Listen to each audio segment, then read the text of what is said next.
nipo makao makuu ya bodi ya ligi Tanzania. Hapa ndipo, lakini ipo NBC Championship na ligi ya chini ambayo tunakwenda kuzungumza na mwenyekiti wa bodi ya ligi. Si mwingine ni mzee wangu mzee Steven Mguto, lakini pia ana kofia ya mwenyekiti wa klabu ya Coastal Union kutoka katika jiji la Tanga. Waja leo waondoka leo. Kubwa ni Road to Kariakoo Derby, mchezo mkubwa kwa taifa letu.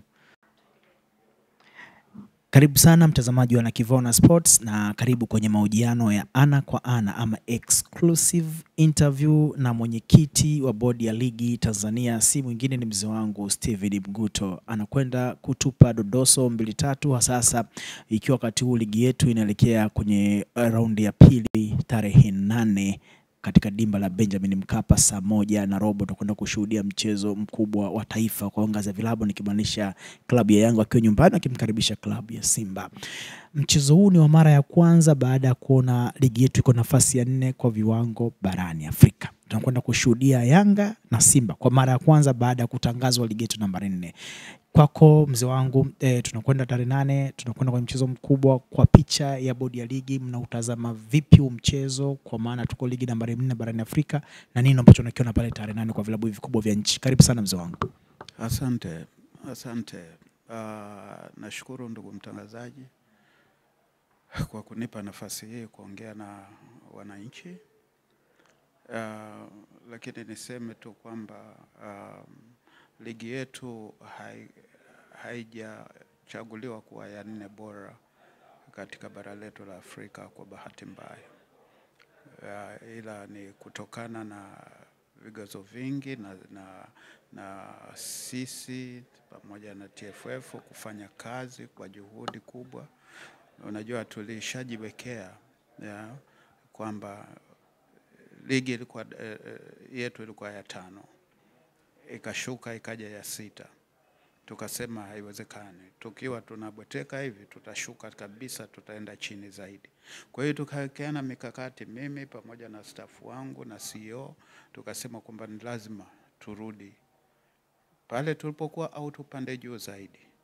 Na siku zote mtu una aim juu kuliko chini.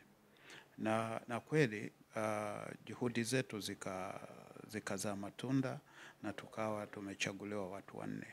Hapakuwa na ushindani kushindanishwa hivi, lakini unaangaliwa vigezo ambavyo vinakupelekeeni nyie kuwa ligi bora. Ligi bora kusema kweli kwa kiasi ni lazima muwe ligi yenu iwe na ushindani. Na kwa uhakika ligi yetu ina ushindani. Ligi yenu lazima muwe na wachezaji bora. International players pia wawe bora. Na hayo tunayo. Kuangalia tena na infrastructure, viwanja na nini. Tumefuata sana club licensing ambayo imetuongoza sisi katika kuhakikisha kwamba kila kitu kinachotakiwa katika kucheza mpira kinakuwa in place. Ilikuwa ngumu sana kufungia viwanja vingine, lakini kusema kweli ilibidi tufanye hivyo na ndio iliyotupeleka huko. Sasa nikija kwenye hii mechi ya derby, kwa kweli klabu za Simba na Yanga zimeweza kujiestablish kwamba katika hapa Tanzania ndio timu ambazo ni bora zaidi. Na wameextend hivyo sasa mpaka bara zima la Afrika, kwamba umefika ule wakati sio kwamba timu nyingine zikipangiwa Simba na Yanga zinajua huko tunakwenda kupita tu. Sasa hivi wanaogopa. Wanakuwa kama vile sisi tulikuwa tunasema nisipangiwe na Ali, nisipangiwe na nani. Na wao wako vile vile sasa. Wasema nisipangiwe na Simba au nisipangiwe na Yanga, kwa sababu tuko kwenye ubora mzuri zaidi. Kwa hiyo na hii derby ndio inayotuheshimisha sana. Kwa kweli na derby yetu haiwi derby tu, lakini pia unaona kuna mpira unachezwa. Huchoki kuangalia derby ya Yanga na Simba. Kwa hiyo hii derby inatuonyesha, inatuthibitishia sasa kwamba ligi yetu iko katika hali ya juu na tutaendelea kuwa katika hali ya juu, kwa sababu na sisi tunafahamu sasa ili tuwe hali ya juu tunatakiwa tufanye nini. Kwa hiyo ni hatua kubwa ambayo kwa kweli tumeweza kuipiga.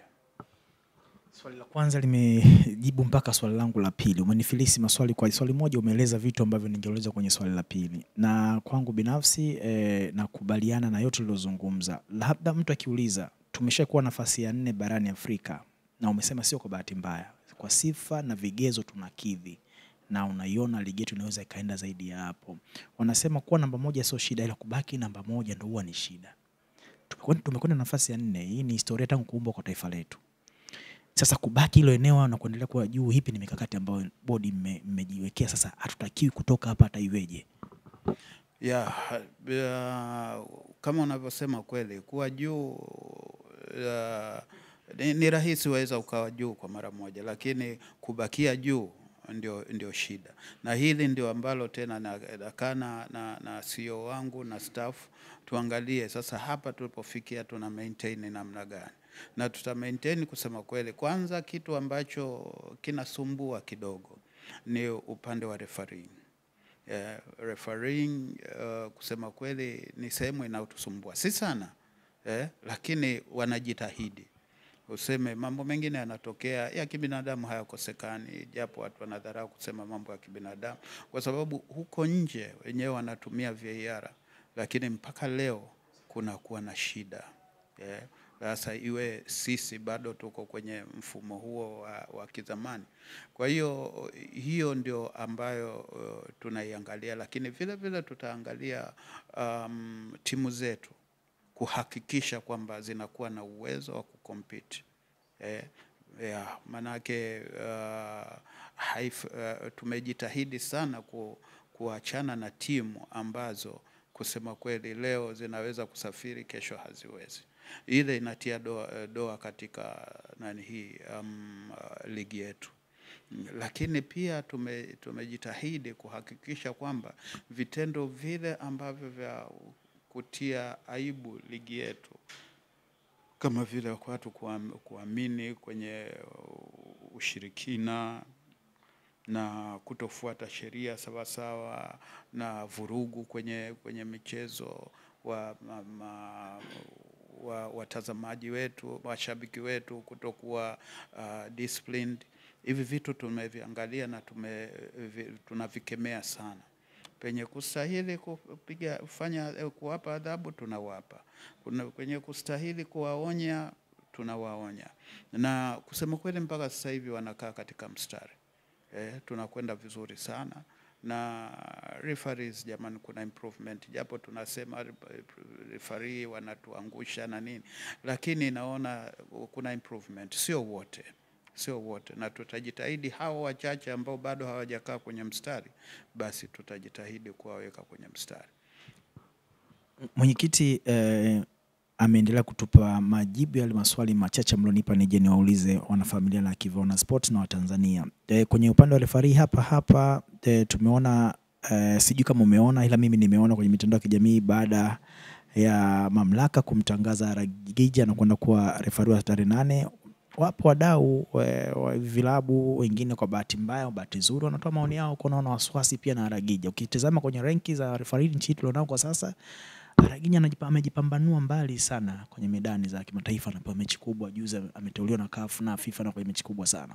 Unafikiri kuelekea dabi, kwa nini wamekuwa wadau wanashindwa kuwa na uvumilivu baada ya kuwa tu mkiwatangaza waamuzi? Hakuna mwamuzi ambaye yuko salama kila dabi inapokuja. Nini, kwa nini? Hii hofu inatoka wapi? Hofu nitasema ni mapenzi tu. Kwa sababu watu wana mapenzi na timu zao, wanataka wahakikishe kwamba timu zao zinafanya vizuri. Lakini kama humzungumzie Arajiga katika marefari tulionao, utamzungumzia nani? Sofa Arajiga ameweza kuprove kwamba yeye ni refa bora.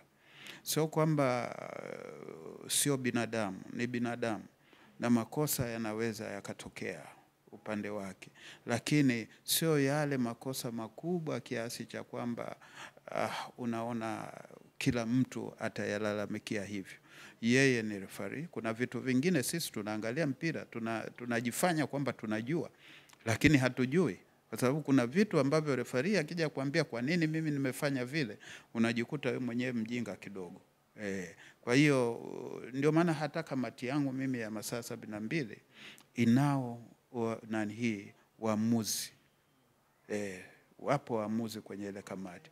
Kwa hiyo mbali tunakuwa na waamuzi hapa kwenye kamati, na pia tuna seek opinion kutoka kwa waamuzi wengine.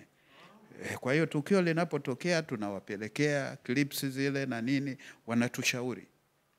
Sio kama tunafanya maamuzi, nadhani watu wengi hawajui hicho, lakini sio kama tunafanya maamuzi wenyewe, tunapata opinions kutoka kwa marefari.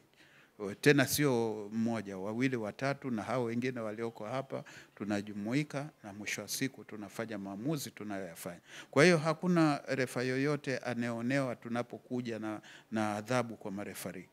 Lakini pia sio shani yetu hiyo kwamba mtu kakosa pale lazima tumwadhibu. Mtu kakosa lazima tumwadhibu, hapana. Tulipata shida ya refa yule aliyekutoa penalty nyingi, na akatoa na red card. Simba na Namungo hapa, si ndio? Yes. Lakini tukaona penalty zote opinion kutoka kwa marefari walituambia penalty zote ziko sawa. Shida ni red card. Lakini red card pia yaweza kuwa sio shida. Tatizo lake ni kwamba refari hakuandika sawa kwa nini amempa red card. Kwa hiyo hakukuwa na maelezo ya kutosha ambayo ya kutuconvince. Kweli refa yuko pale a few yards, na yeye anaweza kwa kaona hivyo vitendo, lakini unapoviandika viandike kwa usahihi kabisa, ili na sisi utushibishe. Lakini kama hakuna ushahidi tu wa kutosha, unasema neno moja tu, huyu kamfanya hivi, inakuwa haitoshi kusema kweli. Ndio maana kamati pia iliona ni sahihi kuifuta ile kadi. Kwa hiyo na yeye referee atakuwa kajifunza kwamba reporting yake next time inatakiwa iwe waterproof.